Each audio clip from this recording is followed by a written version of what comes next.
너하라 TV 시청자 여러분 안녕하십니까? 국민노조의 이한솔입니다. 안녕하세요. 김준용입니다. 반가워요. 네, 오늘 2023년 7월 26일 수요일 국민노조 특별 라이브 시작하도록 하겠습니다. 네. 네, 그 이태원 사고로 인해서 탄핵이 소추됐던 그 이상민 장관이 지금 직무에 복귀해서 이제 돌아왔습니다. 네, 이 양반이 167일 만에 돌아왔죠. 예, 그렇습니다. 수해 났을 때도 와야 되는데 이게 탄핵 때문에 네, 어떤 재난의 컨트롤 타워가 그쵸. 이렇게 공백 기간이 길어 가지고 네네. 이게 수해에 좀이라도 어떤 문제가 됐던 것은 이걸 탄핵시킨 민주당의 책임이 좀이라도 있는 거 아니에요? 그렇습니다. 이 불필요한 소모성 정쟁으로 자연재해 사태에서 이 재난 상태인데 그 대통령도 그리고 해외에 순방 중이지 않았습니까? 네. 부재인 상황에서 당연히 행정안전부 장관이 재난 컨트롤 타워 역할을 해야 됐었는데 이 민주당 때문에 그 역할을 하지 못했죠. 네. 아니 이게 헌법재판소에도 9대 0으로 기각이 됐는데 그렇습니다. 오히려 피해자인 이상민 네. 장관은 네, 탄핵 소추로 국민 여러분께 심려를 끼쳐서 죄송하다고 했는데 그렇죠. 민주당은 사과했나요? 안 했죠. 그 사람들이 사과하는 사람들입니까? 돈 벌어서 사과를 한 박스씩 사다가 네. 국회의원들한테 나눠줘야 될 것 같아 민주당. 돈 아깝습니다. 네. 썩은 사과. 네. 이렇게 그 국민에게 피해를 준 민주당은 당연히 반성을 하고 책임을 지고 사과도 해야죠. 당연히 그러죠. 네네. 이게 대표적인 게 어떤 국정 중단의 책임, 이렇게 정쟁의 헛발질로 인해서 네. 국정을 중단시킨 책임이 있는 거예요. 맞습니다. 우리나라가 세월호 이후에 네. 재난이 더 많아졌어요. 그건 뭐냐? 모든 재난이 일어나면은 그것을 이제 정쟁으로 몰고 가가지고 네. 근본 원인에 대해서 분석도 안 하고 관심이 없어요. 맞습니다. 오로지 네. 상대방을 악마화시켜서 정치적 이득을 얻으려고 하는 이 얄팍한 속생 때문에 네. 하여튼 이 어떤 취약 지역에 있는 국민만 네. 죽어 나가는 거 아니냐? 저는 이렇게 생각합니다. 맞습니다. 이 정치인들의 저질 정치 때문에 피해는 국민이 다 오롯이 보게 되죠. 그래서 이상민 장관이 돌아오면서 이 공직자들의 태도에 대해서도 다시 한번 돌아보고 정부 내 잘못된 관행을 과감히 걷어내 정부부터 변화할 수 있게 하겠다고 했습니다. 그럼요. 그 167일 만에 돌아와서 네. 그나마 다행이네요. 이거에 대해서 네. 탄핵시켰는데 네. 헌법재판소에서 9대 0으로 부결된 거는 네. 민주당이 국민 앞에 반성해야죠. 또 헌법재판소 재판관들이 네. 진보판가 뭔가 그쪽도 많다며요. 그렇죠. 그럼에도 불구하고 네네. 워낙 황당하니까 네. 기각이 당하지 않았겠어요? 당연히 기각될 수밖에 없는 사안을 억지로 한 겁니다. 그러면 민주당에서. 167일간 네. 일 못하고 그쵸. 이런 것은 누가 책임져야 되나요? 항상 책임지는 사람은 없습니다. 네. 정치가 이렇게 참 권한만 있고 예. 책임이 없는 정치를 우리는 소위 저질 정치, 맞습니다. 이렇게 삼류 정치 우리는 이렇게 정의하고 있습니다. 네, 그래서 이렇게 오랫동안 지난 정부부터 잘못된 관행을 꼭 끊어내고 좀 정말 새로운 모습을 보여주셨으면 좋겠습니다. 그렇죠. 재난마저 네. 정쟁화하는 것은요 정말로 국민을 병들게 하는 거예요. 맞습니다. 또 뿐만 아니죠. 네, 그리고 또 그 굉장히 재미있는 사건이 있었는데요. 이재명 때문에 많은 사람들이 지금 재판을 또 받고 있는데 그 중에 참 그 재판장에서 부부싸움을 한 부부가 있었습니다. 재판장의 사랑과 전쟁이라고 여러분 보셨나요? 네. 드라마보다 더 재밌어요. 저는 그런 건 또 처음 들어봐서 네, 이게- 왜 그렇게 이게 됐는지 한번 설명해 주세요. 이화영 네. 부지사가 진역을 그냥 무지막지하게 살게 됐어요. 그쵸. 그러니까 자기라도 살라고 네. 이재명 올가미에서 벗어나려고 네. 바른 말 하니까 네. 민주당과 이화영 부인이 면회 신청을 해가지고 네. 막 변호인도 해임시키고 난리를 친 거예요. 예. 변호인은 자기 변호하는 사람을 조력해 주잖아요. 이것을 이화영이 모르게 해임시켰어요. 그리고 재판 때 이재명이한테 300만 불 갖다 준 거 보고했다 그러니까 이화영 부인이 정신 차려라. 네. 아니 근데 그 이화영 부인이 아마 좀 개딸이 아닌가 하는 합리적 의심이 듭니다. 그게 아니고 네. 인연과 편향성으로 묶이면 6.25 때도 뭐냐면 가족끼리도 고발하고 네. 친인척끼리도 고발했어요. 부부끼리도 네. 자기 이념 성향에 좀 안 맞으면은 네. 이렇게 몰아붙이고 네. 넘탓을 해요. 이화영 부인이 뭐라 그랬냐면은 예. 이화영이가 검찰 독재에 이렇게 끌려가 가지고 네. 감금되고 사실상 정신적 고문을 당하고 있자 이거 구출해달라 이렇게 얘기해놨는데 탄원을 여보세요.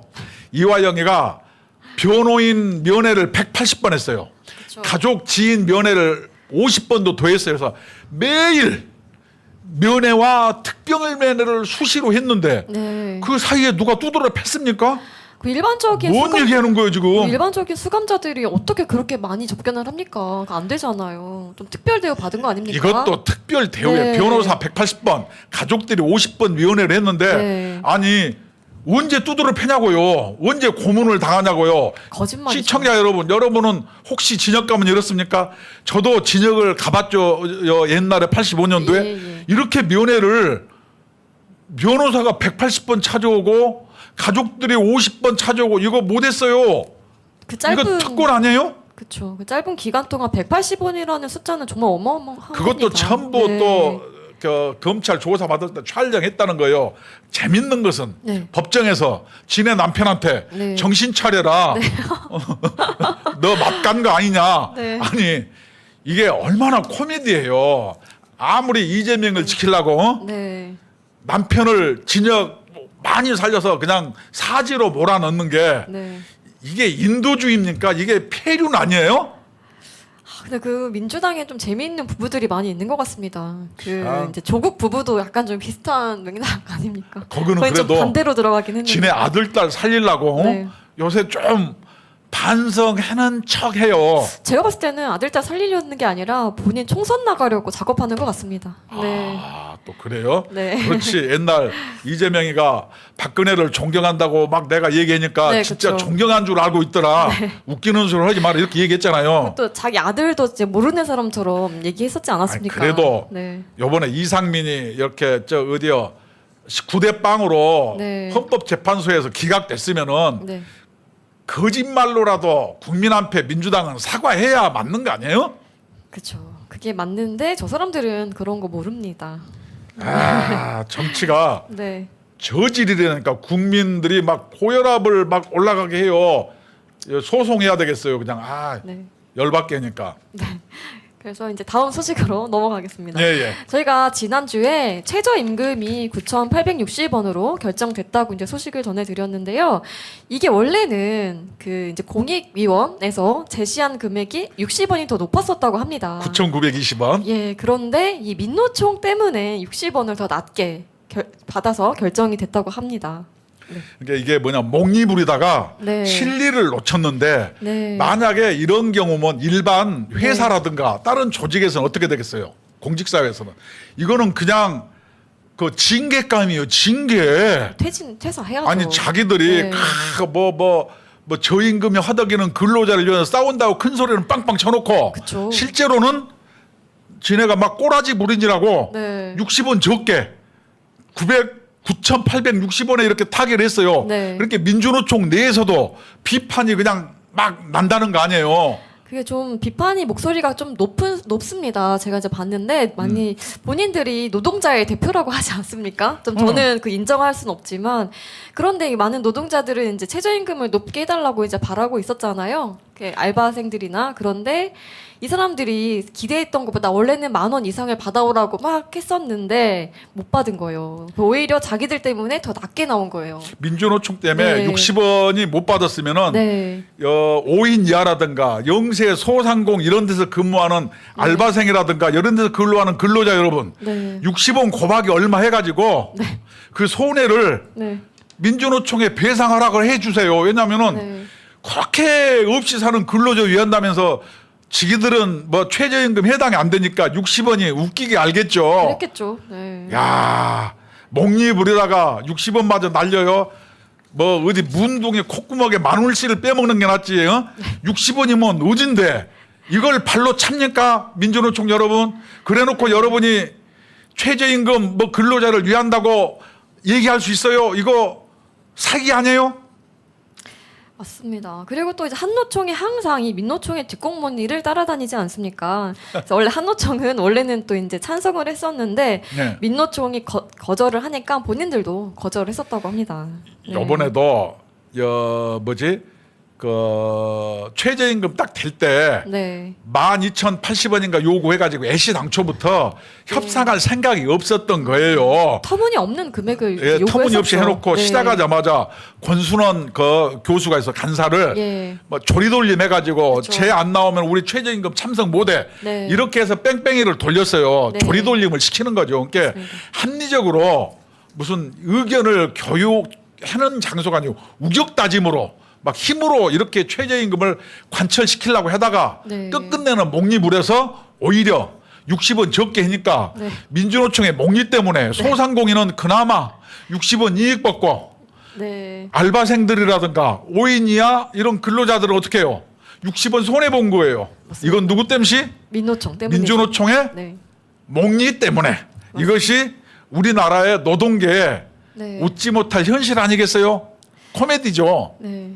그리고 이제 최저임금위원회를 좀 소개를 해드리고 싶은데 여기에서 이제 그 제외됐던 사람이 있었잖아요. 근로자위원 중에 김준영이라는 사람이 있었는데 네. 이 사람이 그 못 나가게 된 이유가 바로 정글도를 휘둘러서 체포가 되면서 광양에서 정글도 휘둘러가지고 네. 감옥 가 있죠. 그래서 이제 최저임금위원회에서 빠지게 되었던 근데 겁니다. 한 명이 빠지나 네. 마냐? 네. 제가 이제 최저임금을 한번 분석을 해드리면은 네. 어차피 최저임금위원회는 네. 1986년도에 만들어져 가지고 네. 한 번인가 두 번 노사가 협의했고 네. 단 한 번도 정상적으로 운영하거나 진행된 바가 없어요. 네. 그러니까 이것은 최저임금은 이미 형화됐고 이미 30여 년을 이렇게 엉망으로 됐으면은 이런 조직은 없애야지. 저기 가가지고 네. 수당 받으면서 마치 협상하는 것처럼 막 긴박감을 조사가면서 하는 게 대국민 쇼 아니에요?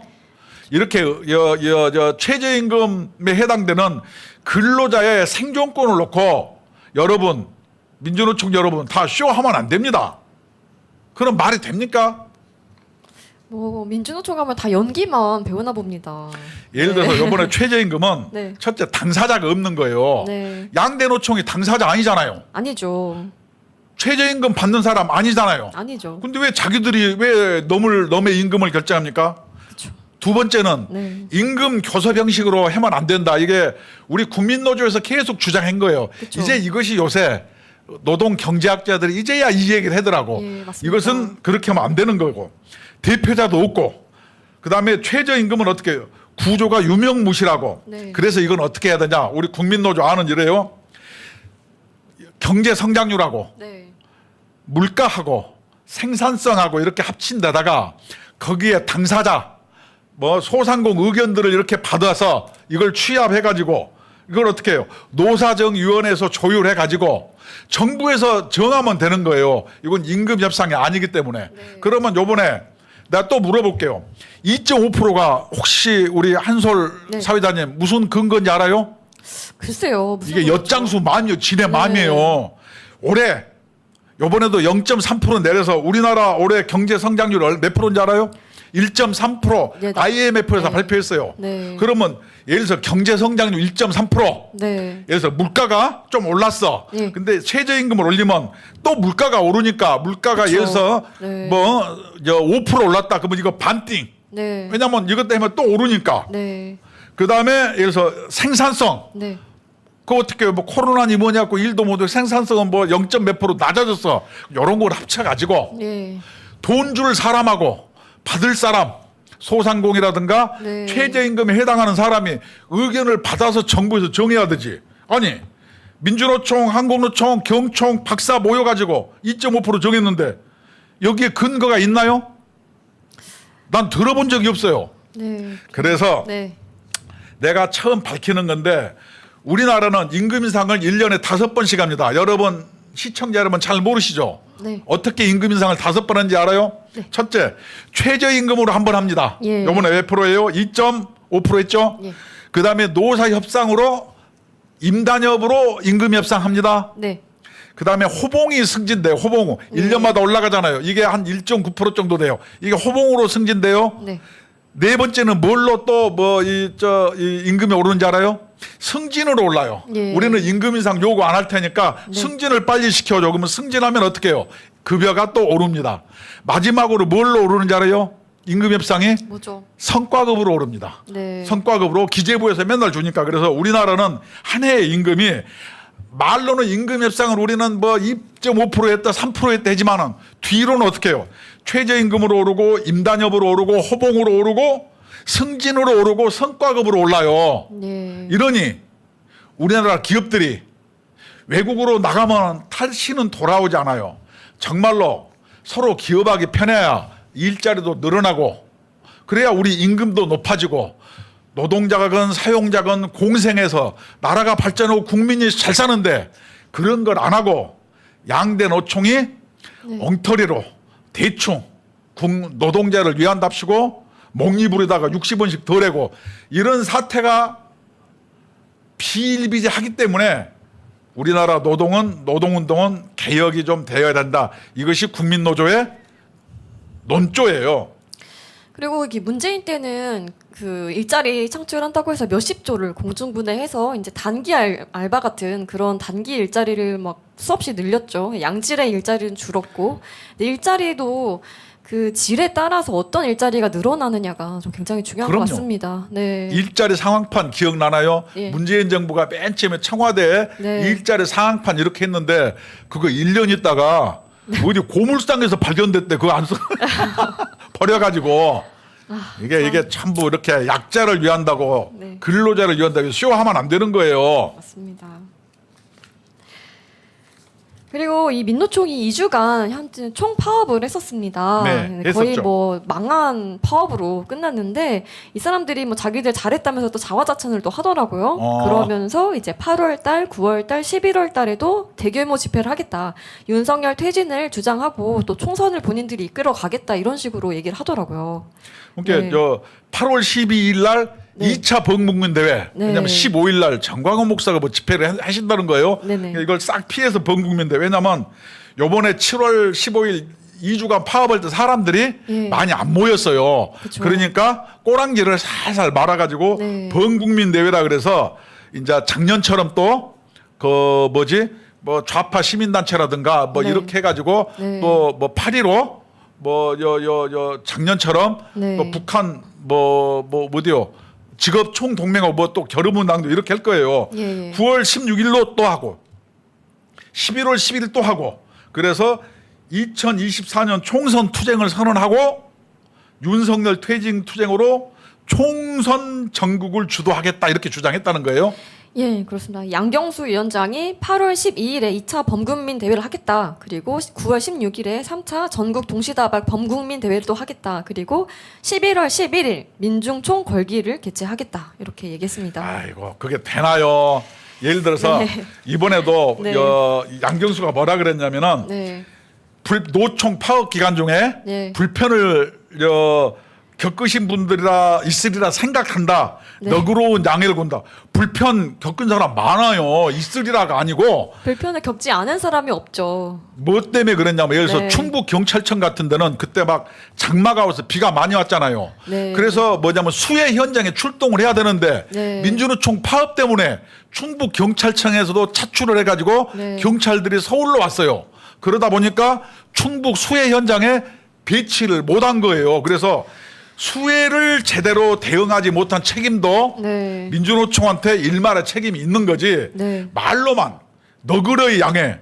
우리 너그러이 양해할 수 없어요. 그럼 파업하지 마세요. 그죠? 그렇습니다.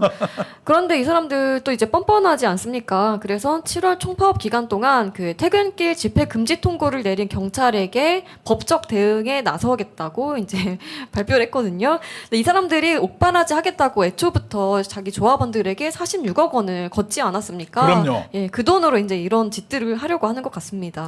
네. 아, 그다음에 또 집회도 네. 막 경찰은 항고했는데 서울 고법이 기각했잖아요. 그렇죠. 이제 판사들이 정말로 권위주의 시대 때 네. 어떤 집회 결사의 자유보다는 네. 이제는 민주화 정부화 시대에 일반 국민의 행복권 이걸 중요하게 해야 되는데 네. 판사가 이렇게 구시대적인 사고를 갖고 있어요. 그래서 우리의 주장은 뭐예요? AI가 재판하자. 그렇죠. 예산도 절감하고 뭐 이념에 따라 재판도 안 하고 그래서 판사 이거 놔두고 네. AI가 재판했으면 나는 정말 좋겠어요. 근데 이 사람들이 그 본인들이 지금 어떤 눈총을 받고 있는데 전혀 감을 못 잡고 모르는 것 같습니다. 아니면 모르는 척하는지 모르겠는데 이 본인들의 집회에 많은 시민들이 윤석열 정권 퇴진에 동의를 하고 공감하고 있음이 확인된 파업이었다고 누가? 잡혀갔습니다. 양경수가 이제 그렇게 했거든요. 도대체 어떤 부분이 어떤 사람들이 거기에 공감을 했다는 건지 납득할 수가 없습니다. 이렇게 말이면 죄송합니다. 아무 네. 말이나 다 하면 되는 줄 알아요. 그렇게 네. 막 이렇게 적반하장식으로 막 네. 저런 걸 보다 그렇죠. 뭐라고 하냐면 6자로 아무 말 대잔치 네. 이렇게 정의할 수 있죠. 그렇습니다.